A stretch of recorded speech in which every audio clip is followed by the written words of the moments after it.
Hi, I'm Alexi Old. Hi, I'm Alexi Old, and welcome to another edition of If I Did It. Yes. You whiffed it. You whiffed it the first second. All right. Totally whiffed. Well, it's to add drama. It's to add, surprise and suspense. Yes, thank you. Now he's addicted to it too. My name is Alexi Old, the host of If I Did It. Joining me today, as always, Kid Nate from Bloody Elbow, and from Aussie.com, and author of Fight Everything You Ever Wanted to Know About Ass Kicking, but were afraid you get your ass kicked for asking. I was my ass kicked for. He read it. That's cheating. There's no reason. Just because I have a wandering eye. Yeah. So, Eugene S. Robinson. Yes, sir. So, Eugene, if you can let everybody know, why should people listen to the words coming out of your mouth when it comes? You should introduce what the show is, then let us introduce our resumes. Stepping all over you. Here's the problem: is it was a blending of it. I said, as we deal with MMA kerfuffles on If I Did It, and PR kerfuffles. All right. PR kerfuffles for the MMA and the greater world. See, I got arrest control from Kid Nate. I got to take it from him. Kid Nate versus Alexi. Only one of you has been in the New York Times. Hey, I've been in the New York Times. Really? For what? I've been twice, baby. I see. I was quoted about MMA. Oh, really? Yeah. Did they spell your name Eugene? They did not. They did not. All right. Don't make me call you Gene. Dealing with the PR kerfuffles of the MMA world and the world beyond. Kid Nate, why should people listen to you as you railroad my hosting? You already asked Eugene. Eugene goes first. Oh, Kid Nate is like check. Oh, okay. Well, not only have I a lifelong journalist, first published piece in 1977. I was one of the first people to write about MMA. National Magazine, the GQ with Sean Penn on the cover, as well as multiple years with everybody from the LA Weekly to the SF Weekly to Vice Magazine, Fight Reportage, Grappling Magazine, and marketing and PR for various musical concerns since 1980. My bona fide. Intel. Right. What? Mention Intel.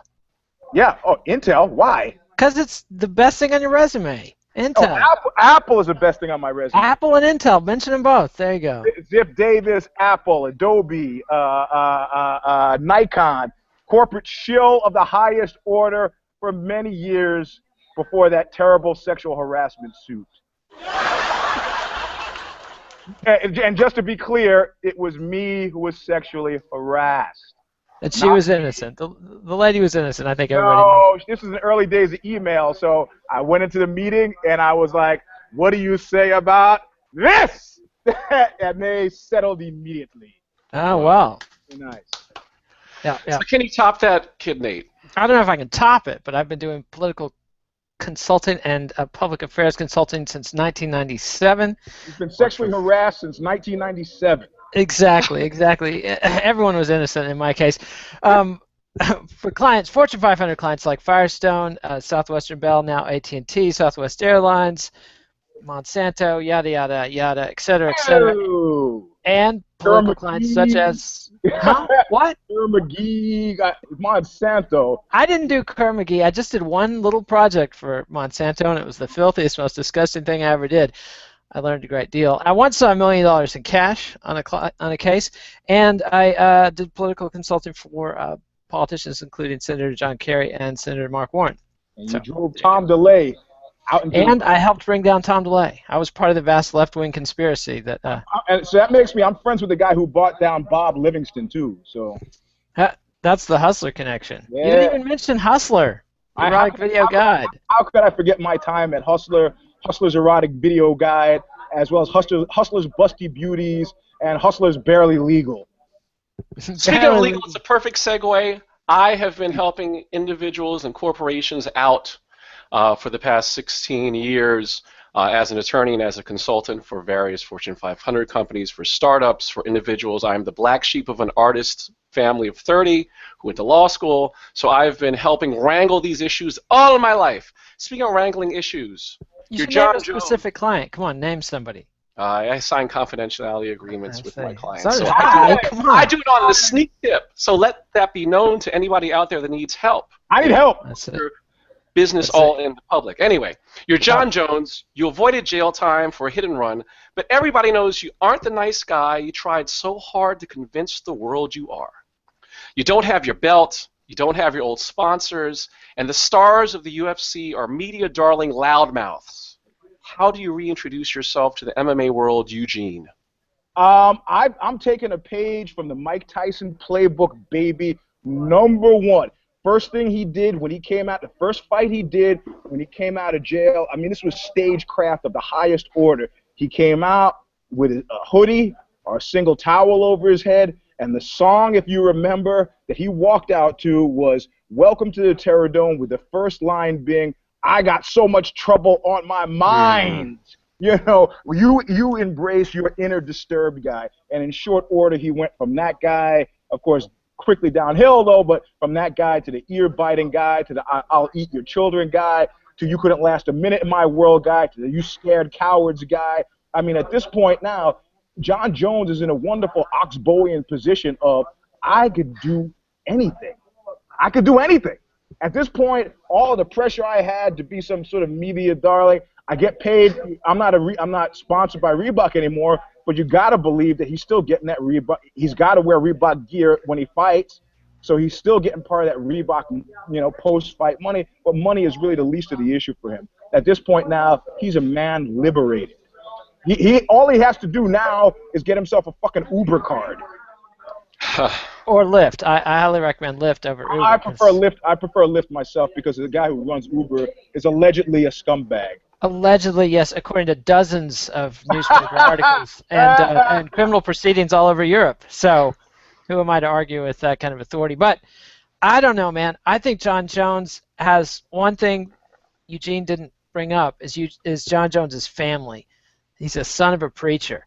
I did bring that up. You did not bring that up.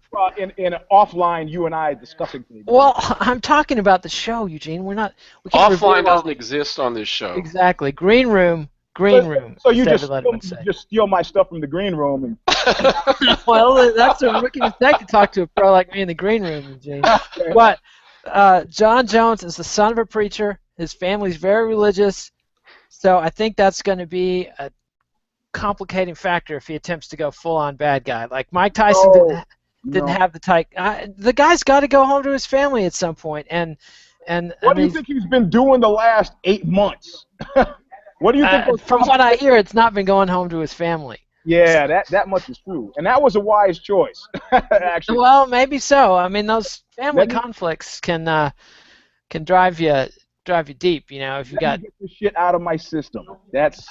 Well, that's what I've tried telling my wife that one, and it doesn't wash necessarily. So the thing is, like you pointed out, like the effects, we are so space age. The thing is, like you pointed out on the show yesterday, Eugene, on a Care Don't Care preview, he's going to have to take piss tests for probation, and these aren't piss tests like you might miss a fight. These are piss tests like you might go to jail. Mm-hmm. So that is a big, serious problem. He doesn't know when they're going to strike. He doesn't know when they're going to show up to collect his pee, and so he's going to have to be. But you know what? Then all he's doing, it's like that friend of mine who quit the mafia when Donna Shalala this. Tell it. There's no Donna Shalala.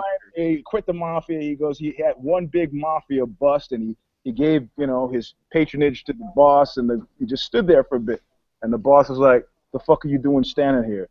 He goes, "Oh," he goes, "Are you expecting me to thank you?" He goes, "That's like thanking you for breathing, John Jones should have been doing that shit anyway. Given the new drug testing regimen, that's they just went in and tested Chris Cyborg. Whatever. They've tested Ronda Rousey 5 times. Right. This is what you saw. To quote Hyman Roth, to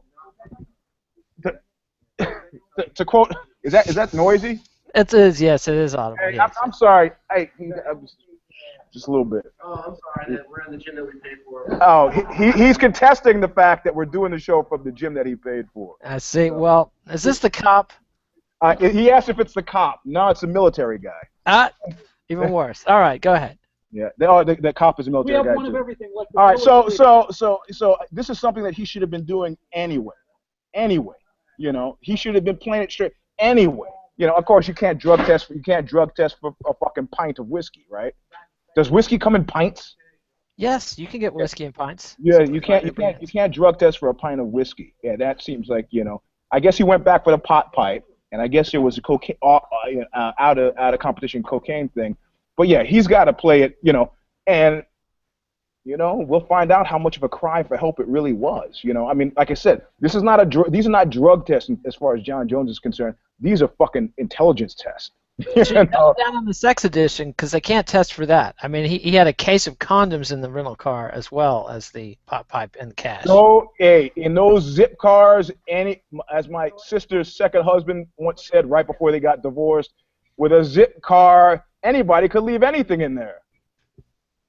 But here's the thing. Don't you have a situation where you have John Jones in terms of how he's going to handle things as a private individual, which makes sense, right? You have these drug tests and things of that nature dealing with his family. And then you have the other dynamic of John Jones as a fighter, as a professional fighter, as an entertainer. So he got into trouble last time, not legal trouble, but in terms of a fan base and potential buy rates in theory because he came across as being phony. This whole, like, I'm an ideal citizen, I'm very religious, I respect everybody. Then when you find out, then you hear little rumblings from everybody else. So should there be a distinction between the two, or do you think that he should live his public life? Should there be a molding between a merger between? This is a long time discussion when H.L. Mencken says, okay, you can open my diaries 50 years after I die, and then it's revealed that he's a sexist, racist, anti-Semite, and people are like, oh my God, if he had come out and said any of those things during the time which he existed, people would have said, Jews are money grubbing, flinty, fucking. Yeah, he could have published that shit in the 30s. That was in the 20s and 30s. People would have been saying that's like the sun is warm, the water is wet. I don't get where you're coming from. What's the big deal? Blacks are subhumans, Jews are cheap. Yeah. Chinese are lazy. What are you talking about? You're stating things that are obvious. But 50 years later, it seems. So do you separate yourself from H.L. Mencken? Do you separate yourself from Jean-Jacques Rousseau when you find out he was a piece of shit to his family? Or Picasso? I mean, I think with John Jones, I think he's in a perfectly poised position because, at this point, I still believe that America doesn't like a winner. But John Jones now will come back to the cage with super fanfare because he's no longer that. The audience that hated him because he was Mr. Goody Two-Shoes Perfect realizes, I got it. He's like Bill Clinton. He's like the rest of us. A fuck-up who has to lie about being a fuck-up, and now I love this guy. So but don't you think there's a difference between... what he was chasing before is now falling into his lap. So how would you advise in terms of how he presents himself then? Just change nothing, be the same kind of thing he was doing before? Yeah, be the bad guy. Yeah, I mean, look what people like. At this point now, people suspect that he's dark and deeply disturbed. Come in dark and deeply disturbed. Come into Welcome to the Terror Dome. No more New York State of Mind, And if he really wanted to blast one out of the park, he would have that Philippians thing tattoo covered. That would be boss. Yeah. That would be. What kind of advice would you give him with regard to his public persona, fighting persona? Well, I think you look at what he's had success with, shoving Daniel Cormier at a press conference. That was his biggest, most successful move. Now you got to be very careful with that because they'll fine you, they'll sanction you. There's a limit to how many times you can get away with that bullshit. But the thing like the ESPN video where he was caught on satellite, flipping his persona from nice guy to completely. Yes, completely evil, and that really clicked with people. People loved that. Yeah. So be yourself, John. You're a complete evil scumbag. Revel in it. All he has to do is avoid the rumble zone. Yes. Don't do anything illegal. 11 months from now, 15 months from now, just when you're almost out of the woods, popped. You don't want to. Because people at that point flip the fuck out and they go, that's it. Off to the pokey. This is why Teddy Streletsky, up or down? I turn it up. Okay. This is why Teddy Streletsky, that's as loud as I can go. This is why Teddy Strzelecki refused to take his probation. You know, he wanted. I want to be released with no conditions. Probation can fuck you up. And Teddy Selesky is the Stanford student who battered his professor to death with a hammer there on campus. Because he made fun of his wingtip shoes, and he thought the guy was evil. Yep, and when he was offered probation, the rule was don't go back to Stanford, and he said no way, I can't agree to that. So. I do what I want. I'll take the whole ride. We'll skip around the fact that he got 12 years for premeditated murder. One, but you know, I think we know why that was, don't we? Yes. There's no Mexican African American gentleman in jail for 12 years for murder. Jaywalking, yes. Yes. But Yeah, so for John Jones, I think that there could be a reconciliation also with the religious side as well as who he really is, because at the end of the day, you talk about like he's Christian, the whole tenet of that faith is redemption and sinning and things of that nature, and the fact that, you know, there's certain elements of his behavior that can serve as a cautionary tale. So, that's one kind of pitch. When somebody tells me they're religious, I understand that immediately as them pre-notifying me of their intent to fuck me over. It's like when somebody says "trust me" at the beginning of a business negotiation. Yeah. You know, you need to sit down and protect your anus at that point. Yes, Speaking about anal protection, Daniel Cormier. You lost badly to John Jones, but beat Rumble Johnson for the title after Jones was stripped. Jones is coming back. Is there anything outside of the cage you can do to get the fans on your side? Kid Nate. He's got to win first. He's got to beat the piss out of Gus. That's the first thing. He can't slide by in a decision. He's got to dominate Gus. He's got to finish him. He's got to show that he's a killer and a finisher. And from there, it's just back to business as usual. Be the good guy. Be the nice guy on Fox Sports. Be the guy in the sport cup behind the desk. Know about your fighters. Tussle back and forth with Rashad Evans a little bit. Talk all the smack you want about John Jones, and otherwise, that's all he has to do. If he tries to go overboard with any kind of special behavior, people will smell phony and read jackass, and it's not going to work. And he's already on the right path. I thought it was a masterstroke this week where he said, very definitely he goes, what? And somebody said, Gustafsson, the mauler. He goes, what? He goes, he lost to John Jones, and he got knocked the fuck out by Rumble. What do I have to worry about? And I was like, man, if a guy was already shaky in the head department, he just crawled right into his brain pan and was like, yeah, he's right. I did lose to John Jones, and I did get knocked the fuck out by Rumble. Fuck. I mean, if he was trying to forget that, it was nice for Cormier just to bring that right back front and center. It was really nice. Well, I thought it was an interesting thing because you have a situation where I think with the casual fan or a lot of people might be rolling their eyes. I mean, they might be interested in the fight, but the fact that, Gustafsson did suffer such a crushing loss and defeat, from a promotional standpoint, it would be great for somebody to try to build him back up, but I think Daniel Cormier is correct. Like, it's not necessarily his job. So I think it's kind of interesting.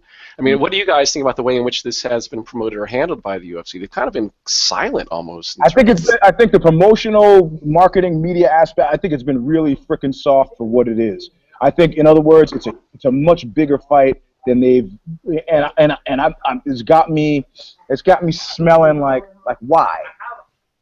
Yeah, and I got two theories on this. One is they smelled the money from Ronda Rousey and Conor McGregor. They put a fortune into Conor McGregor, and it paid off pretty well.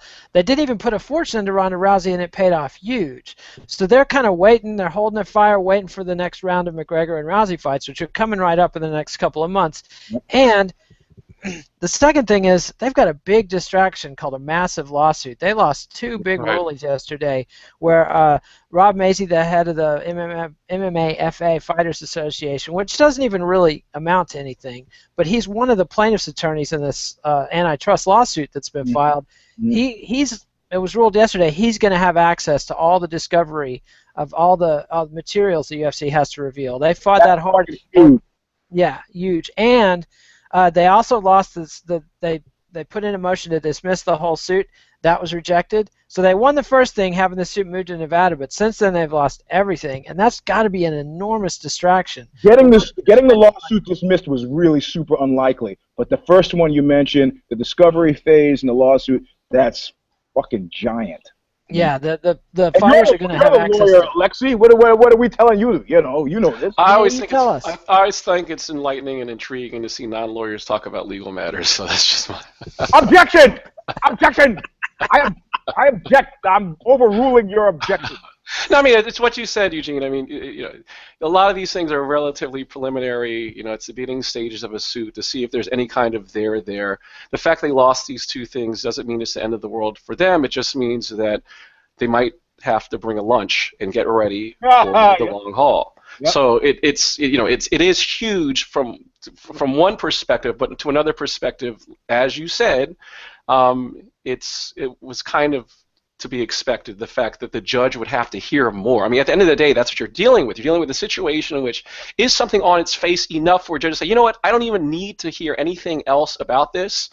Motion to dismiss, granted, done. Right? As opposed to, wait a second, something here, I either don't know that much about this subject matter, which is very possible, to I need to hear this out a little bit more before I can make a definitive ruling and to kill this suit. So it's going to be interesting to see what happens as time goes on, because you're dealing with a sport that's relatively young. And you talk about case law, you're talking about like what kind of cases can you go to and look at for precedents, and they're going to have to be pulling stuff from all over the place, other jurisdictions. But also, you know that the possibility of smoking guns is super high. When I was at Intel, I was editor-in-chief of Intel's corporate publication, and I made a textual mention to the game of Monopoly, and legal kicked it back and goes, use a different game. That's true. It's true. You can't afford to have, because what happens is any little thing that's found in discovery. Look, I mean, when I was at a law firm doing litigation, which I no longer do, literally I would be sent to a room filled with documents, given a list of words, and tasked with going through every document, probably with a, depending on the size of the law firm, you might have, a batch of people doing this, but you're combing through documents, all hours, like, do I see this word? And you flag it, and then you send it to someone higher up on the food chain. You take a nap, you come back, you use the web for a little bit, maybe you find another one. I know how it works. So it is a very interesting dynamic. Billable hours, baby. And well, the thing is, when he talks billable, the word is that they're paying David Boies and his firm $10 million to $20 million for this. That is a big investment, and now it's a time investment because they're going to be doing depositions. You're talking Dana White, Lorenzo Fertitta, Frank Fertitta Jr., 9-10 other UFC executives. That's time and stress. Like having to go in a room with a bunch of lawyers under oath on video and answer questions for hours and hours. That takes you off your game. Well, keep in mind also that you have to do the preparation, like as an attorney, the fact that you have to take Dana White, and you have to prep him for the deposition, and you have to prep him and make sure he doesn't go on about something that's going to bite him in the ass. You have to do this for everybody. Hours and hours and hours of video of him saying stupid shit that's already bitten him in the ass. Their complaint was basically all Dana White quotes. So now you've got to pay your own lawyers to watch every single Dana White scrum you ever put out. And you have to pay them by the hour to watch this stuff, write down everything you already said, and then they're going to hold it against you, and you're not going to be able to, you're going to be called to account for everything you have to say. All day long. That's why, if the UFC seems like they're off their game promoting this fight, I think that's one reason. It's not just the massive schedule, which already had them, like last year they were stretched to the max, and now they've got this complication plus dealing with the success of Rousey and Conor McGregor. So there was the situation in the Reichstag. We need the Nazi sound. Kyle. We don't have a Nazi sound. I know. What is wrong with Google? Alright, there we go. Okay, talk about Nazi shit. So in the days of the Reichstag, when Hitler had the Lincoln idea of what is that thing that Obama had? Conspiracy of a cabinet of rivals or whatever. Cabinet of rivals.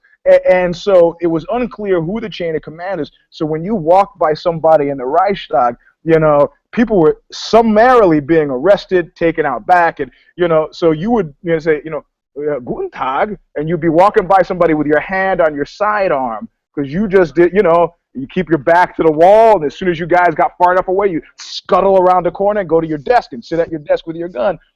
I'm really enjoying this image of them all sitting in these meetings, and with their sidearms on the table, casting sidelong glances at the bald one, because we know if things get too sticky, somebody's got to go overboard. Somebody's got to get taken out back. And what's going to be fascinating too is No, huh? No, go ahead. It's not going to be Lorenzo. It's not going to be Frank, and it's not going to be Sheik Tanoon. It's true. It's the bald guy with the F-bombs. So. And the person who's definitely not going to be is Breanne Rosilio, amateur kickboxer, right, who got more mainstream press talking about her massive mammaries than any other fighter other than Ronda Rousey and Kimbo Slice. F cups. They're F cups. F. Yeah. How do you maximize your one-in-one awesomeness? I'm talking about her record. She's already done it, man. So that quote about if I'd have to cut my tits off to make 145. Good quote. That was the best PR. I mean, that's genius PR, especially since her career seems to be lingerie modeling more so than fighting. Yeah, so, although she's a pastry chef. I was down with that, and I'm scrolling the story, and in the third picture down, I see the beauty shot of her laying on her back, and I was like, "You lost me! You lost me. I don't need to see any more titties. I'm done. I'm okay." It's a one and done. It's a one and done. This is her big moment. I don't think there's a second act unless she just. It depends how her fight goes, but. Where does she go from here with it? I think she had her 15 minutes. Yeah. Tell me like Diana Ross said, tell me where the road turns. So also, do you think then that this is going to draw negative only attention? anime show to mention Diana Ross in the last year. People don't appreciate Diana Ross. Do you think this is going to draw negative attention in terms of other women who are lingerie models and whatever? Hey, look, she got a big run for bang for her buck. Well, look at Felice Herrig. Now, she was a fighter. Here's somebody who's got an MMA career, sorta, That's but she just did a big photo shoot. It wasn't Maxim, but it was somebody like that. Big video shoot, big traffic all over the interwebs. It didn't make the New York Post. It didn't make the New York Daily News and all the other outlets that picked up on the Rosillo story, but it got tons of video views online. Completely depressing. Completely depressing. I don't see what is the problem. You got to use what you got. I mean, it's like Tito Ortiz uses his background as a Rhodes Scholar and frequent guesting on the Charlie Rose Show to talk about world affairs. I mean, yeah, I'm sure. I don't see you having any. I could send you some Jeff Monson naked shots. I don't see you having them on your wall there. I just, not something you want to see. Well, that Jeff Monson thing was very strange. Like, there was a Russian reporter going around.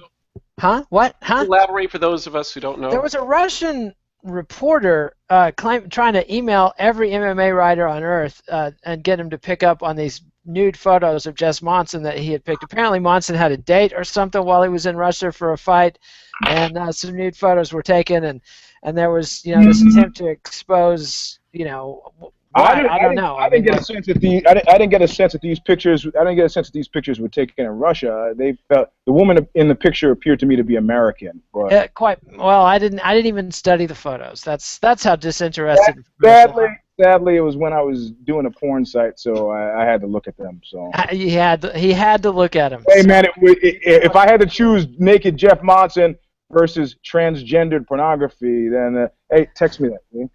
Yeah. Was that some transgender pornography they're about to text you? No.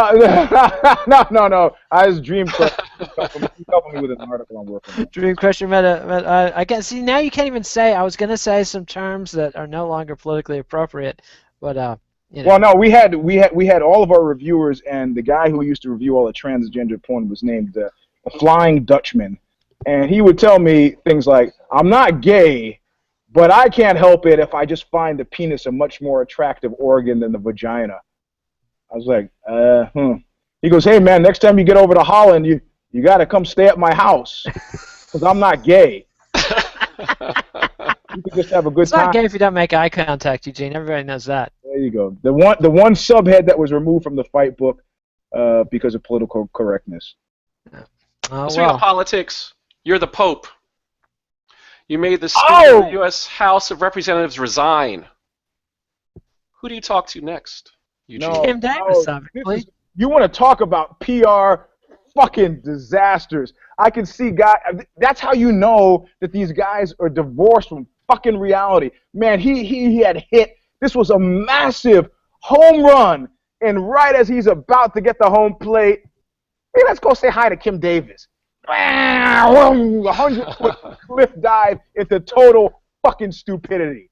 I don't know. I think it upsets liberals, but I think it also confuses conservatives who've been hating on the Pope for 2 solid weeks, and now he's here talking to their hero, and they don't know what to say. Like, you know. Yeah. Well, you know what? You know who's going to remember? The people supporting the non-felon, the non-criminal people. Those people will remember. You think of the criminal? You know the criminal, the woman who was the jailbird. Kim Davis, is that who you're calling the criminal? Davis used to do her job, you know, convicted felon. Yeah. See, for the Pope, this is a fizzle in the pan. The big deal was the tour of the U.S. and The tour he's of the the Pope. US He doesn't have a stand for election. They keep the conversation as far away from anal rape as possible. Yeah, well, he came out and he did some good work on that front. He came out strong for the victims of the Catholic priest scandals and bashed the American after he talked to the priest and understood that this is very tough on you. It's very tough on you and your penises, I'm sure. Well, he also fired the guy who had been the Archbishop in charge of America during the worst of it and made some real steps. So, you know, and the thing is, a lot of the thing with the Pope is he's not necessarily in charge. He's the product. When the Vatican comes over here and does a tour of the U.S., there's dozens of people involved in the planning. The Pope has to get up every morning, be fresh, be relaxed, be ready to talk, be ready to do TV appearances. He's not planning his own schedule. He might go into meetings and say yes, no, but he's, at the end of the day, when he wakes up in the morning, he's like, where are we going now? They put him in a car and they take him places. He's not like vetting every single one of these things for hours. Who knows who took him to see Kim Davis, and who knows what the substance of that discussion was. Mostly what this is. All I'm saying, it was a mistake. Yeah, but it wasn't that fatal. I mean, the saint they made in California got just as much controversy, and that, again, wasn't even his saint. This is a guy that Benedict or John Paul nominated to be a saint and started the process. It takes a long time for somebody to be sainted, and so, you know, he's got to sign off and do the ceremony on this guy. You don't think this was a PR disaster, you don't know PR. This is, in the context of this thing, this is a blip. This is a blip. Ta-da! So I thought it was going to be a dun-dun-dun. But here's so Nate, who do you think he should meet with next? Is it done? Should he just pack up his bags He's and go gone. back? It's over. It's over. done? You know, he can't. I don't think. And I think the thing with Boehner was a one-time. I can't believe I didn't say Boehner. I am off my game. But the thing with Boehner was a one-time fluke. Like, Boehner was probably already going to resign anyway. All this does is expedite his ability to be a lobbyist by a couple of months. That's what this is really about. He resigns a little bit earlier. I love that he's now, I'm giving it to Ted Cruz. What's today? Today is Give It to Ted Cruz Day. What's tomorrow? Also Give It to Ted Cruz Day. That guy's a jackass. Fuck yeah. I never liked Boehner more than I did yesterday. Yeah, I mean, because Boehner was a scumbag. I mean, you got to remember, Boehner came to notice nationally for the first time, passing out bribes from the tobacco industry on the floor of the House of Representatives. This is not a saint. This guy is not a moderate. This guy's an extreme conservative whose own he sowed the wind, he reaped the whirlwind. Boo-hoo. On you know, let's move on down the road. And I don't think the Pope had that much to do with it. It was just a moment, an excuse that Boehner seized on to justify resigning a little bit earlier, like I said, so he can get in there and get that lobbying money that much faster. Oh. Someone at the door. It's a curveball. So that's real. Well, I got to go in 7 minutes. So Okay, so here you go. The Speaker of the United States House of Representatives doesn't have to be a member of Congress. We don't have a speaker anymore. Mm-hmm. Who would you draft from the real world for the gig, Eugene? Ooh. Oh, from the real world. I don't know. What about Vince McMahon? Is he available for this job? I think he could wrangle the personalities and the personality types quite effectively, you know? I got to go with Donald Trump. What about the big pharma guy who backed down like I said he would, but of course it's not really a back down because instead of going to 5,000%. He's just increased the price of the drug 2,500%, seeming like he lost when in actual fact he really did win because he never intended to go over 2,500 anyway. Are you nominating dude for Speaker of the House? Is that what you're No, doing? no, I just brought it up because I want to acknowledge how much of a genius I am. I say Donald Trump should be Speaker of the House. Like, let's see how he handles it. That would be Lucas Don Valor. You got to go to bad lip reading, the Republican debate #1 to get that joke. I see. Well, yeah, I didn't watch it. So. And with that sound, it's time for Eugene's Lost Battalion. I don't think there's any lost, but this weekend we could find some lost battalion. Gustafsson is prime. He loses to Cormier. The next thing out of his mouth, other than thanks, it's been a good run, I'm going to go hang out with Rich Franklin now. Anything else after that is going to be him greeted with, because he just doesn't know. You don't think that Daniel Cormier is in the Lost Battalion? I mean, the fact is he's a champion. He's fighting. Hold on, he's a champion. He's fighting. But at the end of the day, John Jones is looming over him. Like he becomes gatekeeper par excellence at that point. Rumble, you would honestly, you would pay to see him in Rumble again. Rumble could make some noises. It was a fluke. I got it. I mean, he's not Nowheresville. If Gustafsson loses this fight, he is Nowheresville. And if he doesn't know that, and I also think the lack of awareness issue, which single-handedly qualifies lost battalionage, could be heavy duty with him. It's like, yeah, I'm going to go back to my camp, work on some things, and we'll be back. No, you're not. No, you're not. And the other thing is, John Jones could very likely go to heavyweight and just bypass the whole light heavyweight mess, in which case Daniel Cormier is the champ for the foreseeable future. So, and he looks heavy. I don't know if you noted. I don't know. Jones, you mean? Yeah, Jones. If you saw him in court, he looked heavier than I've seen him in a long time. Wow. Good point. So, what about Lyoto Machida? Done. Lost Battalion. Ancient history. Who He's trying to make some noise this week about Lyoto Machida, the dragon. Making one more run for the title. And isn't that guy? Oh yeah, I remember that guy. He used to be. He used to be. Yeah. He's a friend of Knuckle Up. I shouldn't be talking bad about him. Did you drink pee with him? We didn't drink pee. I interviewed him in the hallway at the casino, and on the way to the bathroom. I was ripped to the gills, so I don't know what was going on, but it was a great interview because nobody pegged that I was ripped to the gills. Wow. Well done. Well done. Drunk journalism. Yeah, drunk. Yeah. Hey man, I'm not being drug tested. Okay. Not yet. Wait till Dream Crusher imposes that. I think he needs to for the good of his gym. Yeah, you're probably right. All right. So this is a show? Yep. Yes. Go. All right. So remember, give us a thumbs up on YouTube. Subscribe to MMANation.com on YouTube. Follow us on Twitter at Eugene S. Robinson, at KidNate, at Alexi Auld. Alexi, how do they spell your name? ALEXEIAULD, like Old Lang Syne. And you can read us on BloodyElbow.com, me anyway. You can read Eugene at Aussie.com, sometimes Vice's Fightland. Any other plugs you want to make, Alexi? Check out my website, alexiold.com. You can read books that I've written. Currently have promotions going on all the time. All right. And so, adios, MMA aficionados. We'll have the MMA vivisection for UFC 192 in just a couple hours. Then Zane will have the MMA prospectus for 192. Tomorrow, we'll have the 6th round on Saturday night, and Eugene will be back with Knuckle Up, and we'll rinse and repeat. We'll aim for Tuesday for the next If I Did It, so we'll see if we can live up to that. So, adios, MMA aficionados. Thanks, guys. All right. Thanks.